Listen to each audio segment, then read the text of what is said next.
It's quite a journey we went through to get to this point.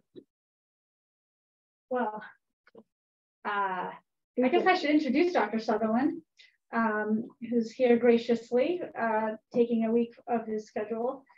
Thank you everybody for attending, and I think there may be more people who will jump on as they can.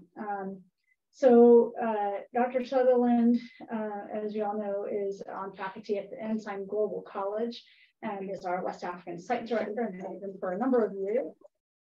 We've been talking recently about how to have more in-person exchange, and then here he is. He has appeared out of thin air, and he's also working on. He's a physician by training, and also has a master's in public health, and is one of the epidemiology faculty, and is currently working on his PhD at so welcome.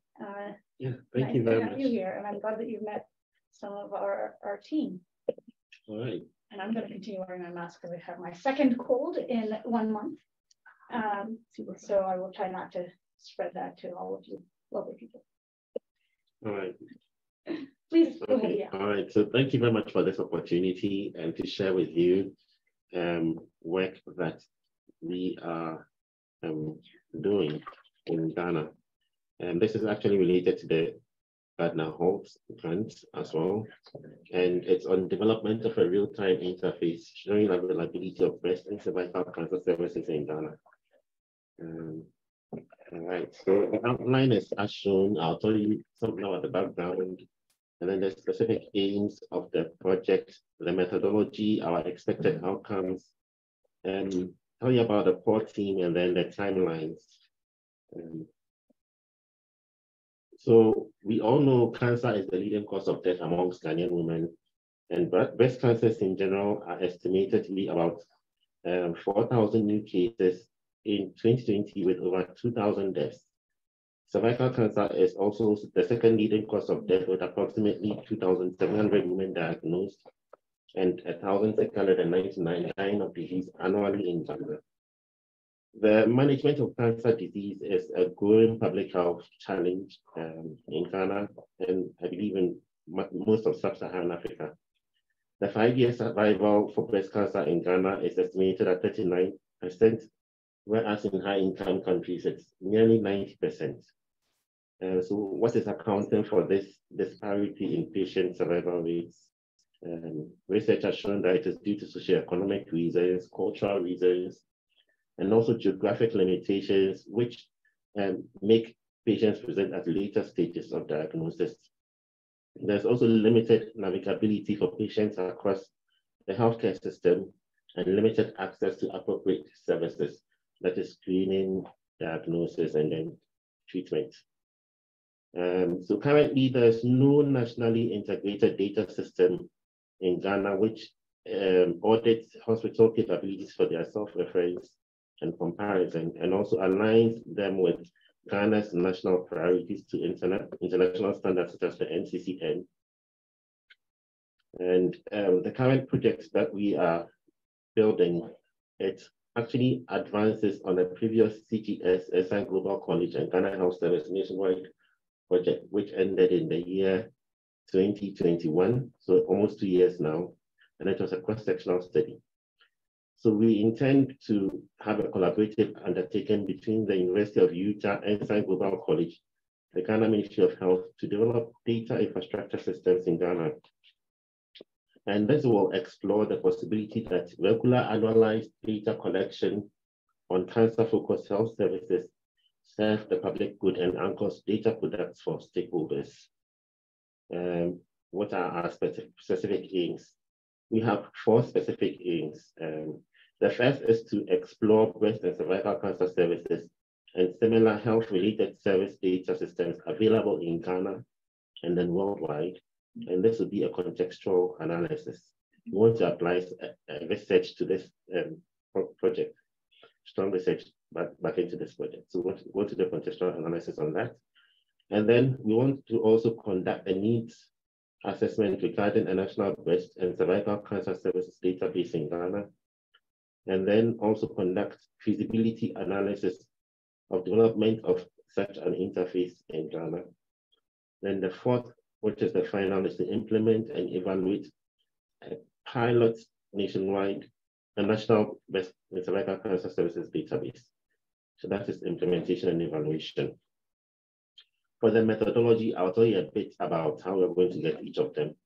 So for the first one, which is contextual analysis, is going to be qualitative in nature, and we'll look at extensive literature review on available real-time cancer service databases or similar offerings in Ghana and worldwide through search engines like PubMed, Google, Scholar, etc.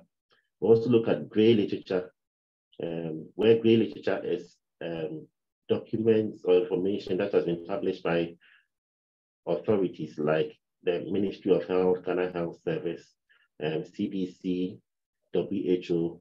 These information are authoritative documents, but they are not peer-reviewed. So we'll look at those ones as well. And we hope to have insight into the depth and value of the interface in the national context from that. Then for the needs assessment, that will also take a qualitative methods approach where we will interview stakeholders and key opinion leaders, as well as conduct focus group sessions with healthcare staff, potential patients or members of the public, vendors, marketers, and the like. And this will help to support strategy, process gap identification and approach, as well as resources and guidelines for creation of the product options. For feasibility analysis, that one will also take a qualitative approach. We'll look at the technical requirements with IT stakeholders to propose possible product features in relation to accessibility, database functions, etc. We'll also look at economic feasibility, look at the cost-benefit analysis, revenue generating options if possible, maintenance costs, etc. Then the other one is also operational feasibility. How will we ensure that the system is current and then also sustainable? We'll look at that as well. So in combination, we want to understand the merits and viability of the project and the best implementation options with this feasibility analysis. The fourth one is the implementation and evaluation, where we plan to create a prototype database website and pilot it in the eastern region of Ghana. Ghana has got about 16 regions. And if we take the same approach as one will be the nationwide survey. For the nationwide survey, we actually did the pilot study in the eastern region of Ghana. And so after the pilot study, it will largely inform our next steps. What are our expected outcomes for the project? We have 5 expected outcomes. We expect that this platform will be a relevant platform that will serve the needs of patients, healthcare practitioners, policymakers, and other relevant stakeholders such as governmental and non-governmental NGOs. We are expecting that it will generate good data for strategic and directional insight into the advancement of cancer control by pharmaceutical and medical technological companies. We also hope it will serve as an aid for regulation and standardization of cancer treatment and referral pathways in Ghana. And then we are hoping that to be a model for the improvement of cancer services in Africa. But in the long run, we hope that it will extend beyond breast and cervical cancer services to cancer services in general. The core project team the Einstein Global Faculty. We have qualitative experts there. We also have people who are also into economics as well. And then we have a project team member from the Ministry of Health. We also have team members from the University of Utah, and then also we'll have team members from the Johns Hopkins University as well. For potential stakeholders who would help give insight into what we are doing, as in give their opinions. Look at the Health Facilities Regulatory Agency, patients and survivors, medical practitioners, the Medical and Dental Council of Ghana, healthcare facilities in Ghana in general. So what is the status of our work? Currently, we are putting together the IRB proposal, and we want it to be a stakeholder participatory approach such that all relevant stakeholders are able to provide input into how this interface should be and look like. The first step is the building and development of the multidisciplinary team, which is the MOH, other relevant stakeholders. So we are actually pulling those who are relevant. And even mention on that, I gave a presentation this Saturday on the 6th at the Global Health Catalyst Summit in Philadelphia, and it looks like the Clinton Health Access Initiative team are interested in something like this, but we have to see how best we can get their engagement into it.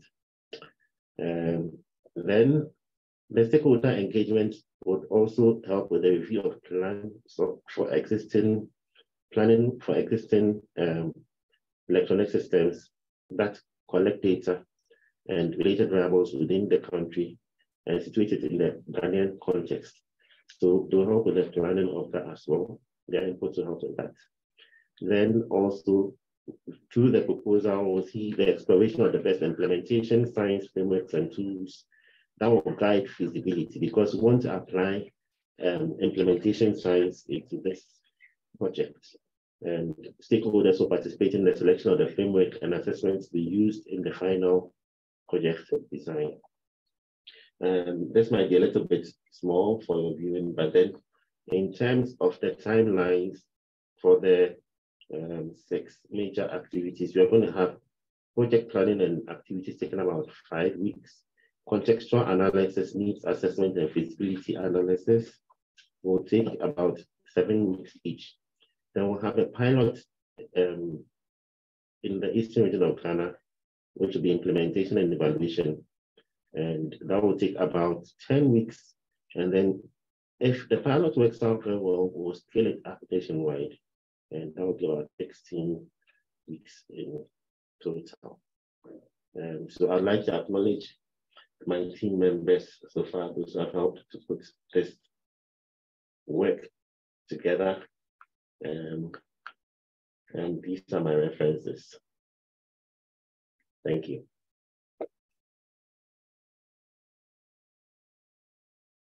Dr. Sutherland.